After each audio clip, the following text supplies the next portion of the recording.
Kinabukasan ay maagang ginising ni Nick ang asawa kahit na nasa kasarapan pa ang tulog nito. Ayaw pa sanang bumangon ni Krisa noon na nagawa pang yakapin ng anak na mahimbing pa rin ang tulog, ngunit napilitan pa rin na sundin ng asawa sa bulong nito. Kailangan nilang mag-usap ni Krisa dahil hindi nila yon magagawa kapag nasa paligid ang kanilang anak. Tsak na ang kinina nito ang ina niya na hindi malamang mangyari dahil kilalang kilala ito ni Nick. Baka nga kahit yakap, ipagdamot na sa kanya. Bangon na, Chris. Ang aga pa, attorney. Bakit? Marami tayong dapat na pag-usapan tungkol kay Nixa. Samahan mo kong uminom ng kape. Antok pa ako. Kaya nga iinom tayo ng kape, pampagising. Tulog na lang ulit tayo mamaya. Naramdaman ni Chris ang paghalik ni Nick sa labi, ngunit nanatiling nakapikit ang kanyang mga mata. Para bang buong buhay niya, after na mga anak at na mga nangyari ay yun ang pinakamasarap na tulog na meron siya. Pilit pa rin siyang hinihila ng higaan. Idagdag pa na nararamdaman niyang anak sa katabi niya na tila isang magandang panaginip. Idinilat niya ang kanyang mga mata. Inaninag ang bulto ng asawang nakaupo sa gilid ng kama ng anak nila. Marahang hinaplos ni Nick ang bandang dibdib ni Krisa. Hindi pa doon ito nakontento. Hinalikan na nitong leeg ni Krisa kung kaya naman biglang nabuhay ang dugo sa bawat himaymay ng kanyang katawan. Hindi dahil sa tawag dito, kung hindi dahil sa ginagawa nito sa kanyang katawan. Napangisi na roon si Nick nang magtagumpay ang kanyang plano. Maniwala ka sa akin, Chris. Mawawala na tayo ng privacy mamaya oras na gising na si Nixa. Inalalaya ni Nick na bumangon ang sisinghap-singhap na asawa. Pilit na itinago ang tawa niya. At talagang kailangan mong lamasin ang dede ko. Napataas ng 2 kamay si Nick. Natatawa sa pandidilat ng mga mata ni Krisa. Ilang sandali pa ay masuyo niyang inayos ang buhaghag nitong buhok na wala pa man lang suklay-suklay.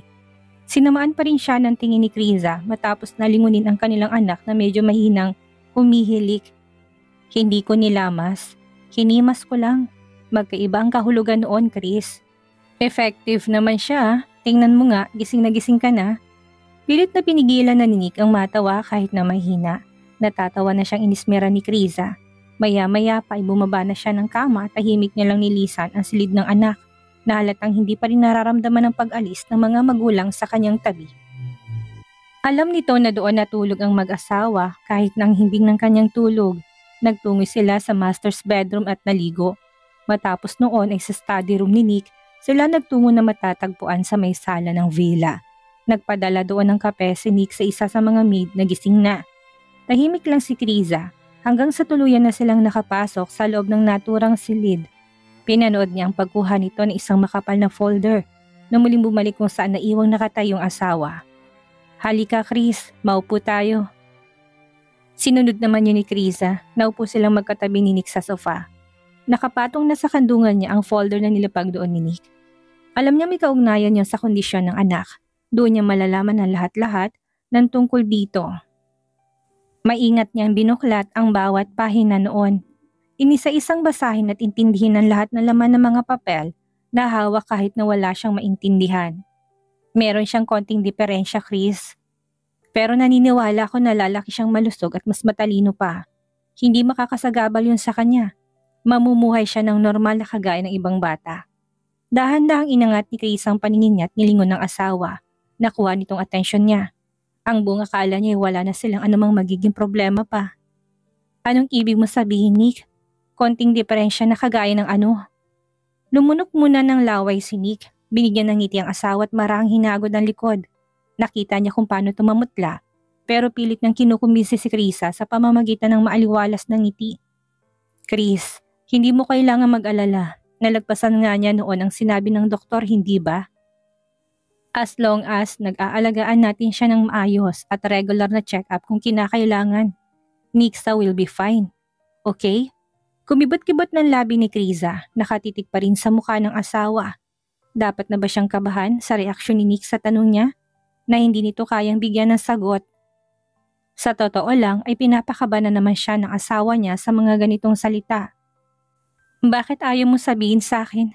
Nixa had autism, coagulation disorder at kagaya kung uri ng dugo niya. Sobrang mahalaga. Napaawang ng bibig ni Kriza, hindi niya alam kung ano pang reaksyon ang kanyang ipapakita. Hindi sobrang lala ng autism niya. Minsan lang talaga ang hirap niyang kausapin at intindihin dahil ayaw niya magsalita. Titignan ka lang niya. Mabilis din magbago ang mood niya. Mabilis siyang magalit. Pero hindi naman palagi. Minsan lang yun kung mangyari, Chris. At susuportahan natin ang gamutan niya. Nixa will be fine. Wala kang dapat na ipag-alala sa kanya. Naintindihan mo, Chris? Bilang ina, hindi mapigilan ni Kriza na sumakit ang puso sa mga nalamang sakit ng kanyang anak. Naramdaman na lang niya ang mahigpit na pagyakap sa kanya ng asawa. Ayaw na umiyak ni Kriza, ngunit parang hinahamon siya. Sobrang naging panatag siya buong gabi kasi ang buong akala niya magiging okay ng lahat. Okay naman ang lahat pero saka monthly ang check-up niya. Lubos mo siyang maintindihan dahil nandito ka na, Chris. Kasama ka namin palagi. Sabay na napalingon ng mag-asawa nang marinig ang malakas na pag-iyak ng anak sa labas ng pintuan. Mabilis na silang napaahon ng upuan at magkasunod silang lumabas ng silid. Nauna si Kriza na halos mabuti ng talampakan at puno ng pagkabalisa. Nixa? Mas natataranta niya pang takbo doon. Nagising ang bata na walang katabi na ramdam niyang yakap ng kanyang ina nang nagdaang gabi kung kaya naman nang magising ay ito kaagad ang hinanap niya. Walang sapin ng mga paa at punong-puno ng luha ang kanyang buong muka habang hinahanap siya. Mommy! Where are you, Mommy? Nandito ako, Nixa. Nanditong Mommy. Salubong niya dito na maiiyak na rin sa sobrang pagkataranta. Mabilis siyang kinarga ni Kriza na nawawasak na naman ang puso sa itsura ng anak. Hindi na aalis ang Mommy, okay? Hindi mo kailangan mataranta kada didilat ang mga mata mo mula ngayon. Mananatili na ako sa tabi mo. Pangako ng Mommy yon. Hindi niya naiiwan ang baby Nixa. Kaya kalma ka na anak. Kalma na. Ani Kriza na hinawakan ng talampakan nitong walang sapin. Tila may pinalis na invisible na mga alikabok na dumikit doon. Pinalis na maninig ang mga luha ng anak na ipinatong mukha sa balikat ni Kriza. Nixa, tamang Mommy. Hindi na siya aalis. Kaya wala ka nang dapat pang ipag-alala, okay? Big girl ka na at ang big girl hindi na umiiyak oras na hindi makita kung nasaan ang mommy at daddy niya. Hindi ba at kapag nagigising ka sa study room mo, ako natatagpuan? Naroroon lang kami ng mommy kanina. Hindi naman kami umalis. Nag-usap lang kami. You don't have to worry, anak. Hindi ka namin iiwan. Ha? Marahang itinango ni Nix ang ulo upang paniwalaan ang sinabi ng kanyang ama. Isang linggo ang matuling lumipas. Hindi pa rin makapaniwala si Kriza sa natatamasa niyang kasiyahan sa piling ng kanyang mag-ama sa kanilang marangyang villa. Naisip niya na marahil ay hindi pa alam ng ibang kamag-anak na nasa bansa na siya. Hindi rin siya nag-reach out lalo na sa tiyuhin sa Baguio dahil tutok siya sa anak. Sa loob ng isang linggong iyon ay parang nananaginip lang siya ng gising sa lahat ng mga nangyayari. Dati hangad niya lang yon. Kumbagay naiisip lang niya pero ngayon ay tunay pala. Hindi pa rin maabot yon ng kanyang isipan pero unti-unti rin niyang napaniwalaan na totoo ang lahat at hindi bahagi ng ibang mundo niya. Hindi naman niya kailangang araw-araw na pumasok ng school. Masyado pa siyang bata, Chris. Isinali ko lang siya doon para naman may pagkaabalahan siya habang nasa trabaho ako. Ang hirap niyang iwanan at hindi ko naman pwedeng dalhin siya sa office ko at ibang environment yon sa kanya. Itong naging sagot ni Nick na magtanong ang asawa kung pwede ba itong mag-absent ang school niya. Ginugulang nilang mag-anak ang buong linggo na yon sa loob ng villa. Nag-relax, inubos ang oras. Hindi sila lumabas. Kung wala sila sa pool, sa room ay nasa tabi naman ng dagat. Ngunit alam ni Kriza na kulang pang panahong iyon para sa kanya upang makabawi sa anak. Ang daming bagay ang gusto niyang gawin kay Nixa. Bihisan, pakainin, asikasuhin. I-provide ang lahat ng pangangailangan na gustong-gusto naman ni Nixa. Gusto niya ang umaapaw na atensyon ng ina na buhos sa kanya. Sa kanya lang. Gusto mo to, Nixa? Ganitong dress bang bet mong isinusuot araw-araw? Tanong ni Kriza habang pinapakita sa anak ang isang pink floral dress na nasa hanger pa. Napansin niya na ganon lahat ng design ng damit nito na nasa wardrobe. Marahang tumango si Nixa, kagat ang labi niya. Sabi ni Daddy, it always looks good on me, Mommy. Kaya ganyan lahat ng damit ko po. Mariing kinagat ni Kriza ang labi. Hindi niya alam kung matatawa ba sa asawa o ano. Bagay naman ang damit ni Nixa sa kanya, pero mas masaya kung maraming design yon kagaya ng short, jump short, skirt, hindi lang basta dress. Sa loob niya talagang ginagaya ng asawang anak sa kanya na plain lang ang pag-aaring mga damit.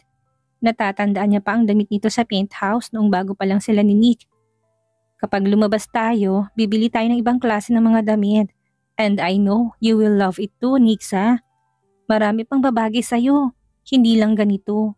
Si Mami ang bahala. Okay ba yon kay Nixa? Hindi naman natin papalitan ang mga pinamili ng Daddy. Dadagdagan lang natin para may iba kang choices kapag magbibihis. Paalam ni Kriza sa anak. Dahil baka mamaya magalit to. Biling din sa kanya ni Nick ay magpapaalam siya para alam ng anak kapag may babaguhin siya sa mga gamit nito. Dati raw kasing nagalit to nang palitan niyang favorite stuffed toy na katabing matulog. Ayun, iyak daw ng iyak si Nick sa tinahanap to. Opo, Mami. Ikaw na pong bahala. Malit na umiti si Kriza. Maingat na sinuklay ang kulot at manipis nitong buhok upang itali yon. Nilagyan pa niya ng ribbon yon na dati ay plain na ponytail lang. Gusto niya itong artehan pa. Bibili rin tayo ng bago mong shoes. Napansin ko puro flat. Gusto ko habang bata ka may konting heels. Mababa lang. Gusto mo ng boots, Nixa? Alam ni Krisa na hindi naiintindihan ng anak ang mga sinasabi niyang klase ng gamit sa paa. Ganun pa man, ay tumango pa rin ito. Sobrang laki ng tiwala ng anak sa kanya. Yun ang nakikita niya. Hindi pa ba kayo tapos na mag-ina? Kanina pa ako naghihintay sa baba. Lumamig na lang sila, katok ni Nick sa pintuan ng silid ng anak. Inakyat na niya ang dalawa ng mainit na. Gaya ng sinabi ni Nick, hindi kailangan ni Nick sana pumasok ng school. Depende lang sa mood ng bata at ang araw na yon ay gusto nang bumalik ng anak sa school. Kung kaya naman ay inihatid nilang mag-asawa na request din ito. Alam na alam ni Nick kung bakit, malamang ay upang ipagmalaki ng anak si Krisa at ipakita sa mga kaklase na meron siyang mommy gaya nila. Tapos na, sandali lang Nick, kaunti na lang. Hindi lumilingon na sagot ni Krisa sa asawa. Hindi na mapigilan ni Nick ang maliit na mapangiti habang nakahalukip-kip sa may pintuan at pinapanood ang ginagawa ng mag-ina. Napakurap-kurap na siya sa tanawing iyon. Matagal na niyang hangad na maging ganun ka-close ang mag-ina. Normal na inasikaso ni Chris ang kanyang anak, maingat na binibihisan.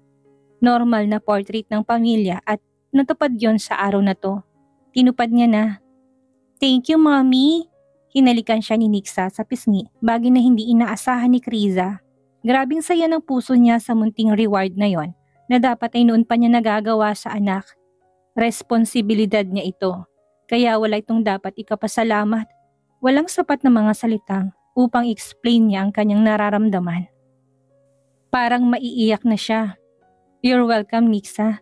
Kinarga na siya ni Kriza na kinailing lang ni Nick. Alam naman niyang binabawi lang ng asawang panahong nawala sa kanila. Pero kung ganito araw-araw, na-imagine na niyang parang lalaki at ang mas spoiled ng anak nila dahil kay Kriza. Spoiled na kagaya ng kanyang mommy. Tara na sa baba, sambit ni Kriza nang dumaan sa harapan ni Nick na nakatitig lang din sa kanila. Mahinang humagikik si Nixa na napayakap na sa leeg ng ina. Animoy kinikiliti pang tawa nito dahil sa hindi nakaligtas sa mata niya ang mukha ng amang si Nick. Panailing itong sumusunod na sa kanila na para bang medyo dismayado. Let's eat breakfast, Daddy. Muli pang inalikan ni Nick sang ina habang nakatingin sa amang nakasunod sa kanila. Parang inaasar pa siya nito habang ginagawa yon. Walang nagawa si Nick kung hindi ang matawa na lang din. May pinagmanahan talaga, Chris. Pwede mo namang akayin na lang si Nixa. Kaya niya maglakad. Hindi kailangang buhatin. Uy, si Daddy. Nagsiselos sa akin. Anong nagsiselos? Wala kang ebidensya. Nakikita ko sa mga mata mo, Daddy. Selos ka. Mahinang natawa naman si Krisa na diretso pa rin ang lakad pababa ng hagdan habang karga pa rin ng anak. Natatawa at naiiling na pinagseselosan ni Nick ang kanilang anak. Hindi ako nagsiselos, anak. Bago mapunta sa iyong mommy, ay buong-buo na naging akin muna siya. Ipinapahiram ko lang siya sa'yo. Hindi mo ba alam na kapag wala ka o tulog ka ay... Natigilan si Nick nang lumingon na si Krisa, pinandilatan ng asawa ng mga mata. Talagang pinapatulan itong anak nila? Goodness, at talagang may plano pa itong sabihin ng bagay na pribado sa anak?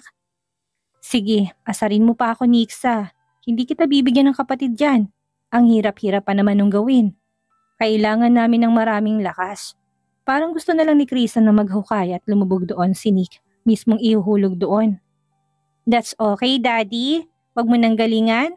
Hindi ko kailangan ng kapatid. Kaagaw ko pa yun kay Mommy. Basta sa akin lang ang Mommy ko. Akin. Lumakas ang halakhak ni Krisa na nakababa na ng hagdan. Nilingon niyang asawa na para bang naluging itsura sa tinura ng kanilang anak. Hindi makapaniwalang kanyang mga mata. Napalingon pa si Krisa sa mga maid na naglilinis ng mga vase ng kanilang villa. Sa gilid ng hagdan na paniguradong narinig ang usapan ng mag-ama na walang kakwenta-kwenta. Na-back to you kaagad ng anak ang ama niya. Gusto sanang dugtungan ni Krisa ang pang-asar ng anak nila sa asawa. Kaya lang baka naman umiyak na sa inis niya si Nick.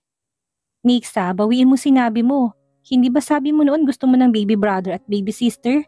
Anong nangyari? Bakit binabawi mo naman yun anak? Walang bawian. Sa korte kapag sinabi mo na't na-record na bawal na yung bawiin at salungatin. Nasa hapag na sila pero yun pa rin ang topic nila. Naiiling na lang si Krisa sa mag-ama. Inupunan niya si Nixa na kaagad hinagilap ang kobyertos niya. Wala kang ebidensya, Daddy, na sinabi ko yon. May patunay ka bang may papakita? Hindi ba wala naman? Nanliit ang mga mata ni Krisa sa nakikita niyang takbo na usapan ng mag-ama. Mukhang susunod pa yata sa apak ng amang kanilang anak na para sa kanya ayos lang naman na maging abogada to. Kung kasing talino ni Nick at galing, bakit hindi? Kung alam ko lang na babaliktad ka, dapat nag-secure na ako ng maraming evidence na magpapatunay na gusto mo ng mga kapatid. Patol pa dito ni Nick habang abala si Krisa na lagyan ng mag-ama ng pagkain sa kanilang mga plato. Naku, kumain na nga kayo. Kung magtalo kayo parang hindi ako kasali dyan sa usapan nyo. Hindi nyo ba ako tatanungin at isasali? Aba, ako yatang may mas malaking role sa bawat plano nyo. Nasa akin ang huling desisyon. Kumbaga ako ang judge na siyang hahatol kung sinong pagbibigyan sa inyong dalawa sa panig na nagtatalo ngayon. Si Krisa na malakas pang tumawa na makita niya sabay na tumingin sa kanyang mag-ama. Gulat kayo, ako pa rin ang may hawak ng batas. Hindi ba Attorney Nick Bentacourt at Attorney Nick Zaira Bentacourt? Kindat niya pa sa anak ng umising na. Lalo pang naging talunan ng itsura ni Nick doon. Sa tingin niya hindi talaga siya mananalo sa dalawa. Pilit na sinubuan ni Krisa si Nixa kahit na kaya niya. Mula nang bumalik ito ay ganun ng ganun na nung una'y pinagbibigyan ng ni Nick pero ngayon parang alma na siya dahil baka masanay. Chris, kaya niya pa kainin ng sarili niya. Nakangusong nilingon ni Nick sang ama. Nick, she's just 3.5 years old. Hindi niya kailangang sobrang maging independent agad. Hayaan mo na ako. Gusto mo subuan din kita? Tama nga yata anak mo nagsiselos ka sa kanya. Hindi pinansin ni Nick ang akusasyon ng asawa kahit na gusto niyang umalma. Pagsulyap niya sa anak nakita niyang tagumpay nang umisip pa to. Nang aasar na naman. Alam niyang ugali niya yon pero naiinis siya sa sariling ugali ng anak. Nung sila lang ang behave nito. Ngayon na riyan ng asawa niya, aba mukhang sumusobra ng anak. Kaya niya nang kumain ng siya lang sa ganyang edad. Kaya na rin niyang maligo ng siya lang. Dapat nga tinuturuan na nating maglaban ng damit niya yan. Pinandilatan na siya ni Krisa. Ano pang silbi ng mga maid mo dito kung pati yon? Kailangan gawin ng anak mo. Turuan mo rin kaya siyang maglinis ng malaking villa na to, Nick. Parang nahiya ka pa yatang gawin ng bagay na to. Humalakak na si Nick na namumula na sa galit si Krisa. Anong tingin ng asawa niya sa kanya? Si Raulo, malamang inaasar lang niya to. Hindi niya aalilain ang anak. Gusto niya lang itong matuto gaya ng normal na bata. Siyempre paglaki nito ayaw niyang kawawaan ito ng ibang tao. Hindi naman habang buhay na makakasama sila ng anak. Nagbibiro lang naman ako, Chris. Kailangan ko na talaga ng lalaking anak para may kakampi ako. Pinagtutulungan niyo ako. Hindi niyo na ako love. Napuno ng tawanan ng kanilang hapag nang sabihin ni Nick sa paiyak na tono. Nag-appear pang mag-ina sa nakuha na nilang reaksyon ni Nick. Aawahin ko yung daddy kapag nakita ko. Deklara ni Nixa sa ama na para bang nandyan ang sinasabi nitong lalaking anak at kapatid ni Nixa. Pero love kita, Daddy. Kayong dalawa ni Mommy. Super love kayo ni Nixa pareho. Love na love ko po kayo. Thank you, Nixa. Sabay na wika ni Nick at Krisa matapos na makahulog ang magkatitigan. Matapos ng maingay nilang agahan, ay tumulak na sila patungo ng school kung saan nag-aral si Nixa. Si Nick ang driver. Ayaw naman ni Krisa na magmukhang kawawang asawa kaya matapos ng mayupong anak sa likod, umikot siya paharap at naupo sa passenger seat. Wala namang reklamo doon si Nick na tinignan lang ang mga magulang na matapos magsuot ni Krisa ng seatbelt ay nagawa pa talaga ni Nick na halikan ang asawa sa labi mismo sa harapan ng kanilang anak na kumikislap ang mga matang pinapanood pa sila. Ayos ka lang ba dyan, Nixa? Lingon pa ni Krisa upang i-check ang sitwasyon ng kanilang anak. Opo, Mami. Aalis na tayo. Paalala ni Nick na pinaandar na ang sasakyan palabas ng garahe ng kanilang villa. Malayo bang school niya? Malapit lang naman, Chris. Habang patungo sila sa paaralan ay panay ang kwento ni Nixa sa ina na halos mabali ng leeg kakalingon sa likod para makita nitong nakikinig siya. Sinusumbong nitong mga kaklaseng sinasabi na wala raw siyang mommy. Hindi naman na siya sinaway ni Nick kahit parang siyang nahihirapan. Sa susunod, sa likod ka na lang maupo, sa tabi niya. Natawa lang doon si Krisa dahil nahulaan niyang nais ni Nick. Para hindi na nga siya mahirapan. So, anong sabi mo sa kanila, Nixa? Sabi ko may mommy ako. Gaya nila't ngayon makikita na nila kung gaano kaganda ng mommy ko. Bulalas pa nitong para nagyayabang. Pahapyaw na nilingon ni Krisa si Nick na maring nakatikom ang bibig. Pakaramdam niya may kinalaman ng asawa sa huling sinabi ng anak. Oo, maganda siya pero dapat lihim na lang. Hayaang mga mata na lang na makakakitang magsabi noon. Hindi na kailangang bulgar pa. Anak, bad yon. Hindi ka dapat nakikipag-away. Kung tinutukso ka nila na walang mommy, hayaan mo na lang sila. Ang buhay, hindi tungkol sa kung sinong maganda at pangit. Lahat tayo maganda sa lahat ng mga mata. Bakit, mommy? Maganda ka naman talaga. Hindi ko naman po sinabing pangit ang mommy niya. Maganda rin ang mommy niya at nakita ko na. Yung daddy niya, gwapo parang si daddy. Natatawa na namang napapailing si Krisa. Nilingon na naman ng asawa na pinaliitan na ng mga mata. Habang wala siya, mukhang puro kalokohan ang tinuturo ni Nick sa anak nila. Hindi ko siya tinuruan yan, Chris. Siya mismo nagsabi. Defensive agad na wika ni Nick. Saka, totoo naman, gwapo ako at maganda ka. Hindi rin naman siya nanlalait. Gusto lang ni Nixa na makita ng classmate niya na may gwapo at maganda rin siyang mommy, gaya ng iba. Ganyan ang mga bata ngayon, saka hindi ka ba proud na gandang-ganda sa'yo si Nixa? At syempre, ako rin naman. May panunukso ng tono ni Nick. Abangan po ang huling kabanata ng ating kwento. Maraming salamat po.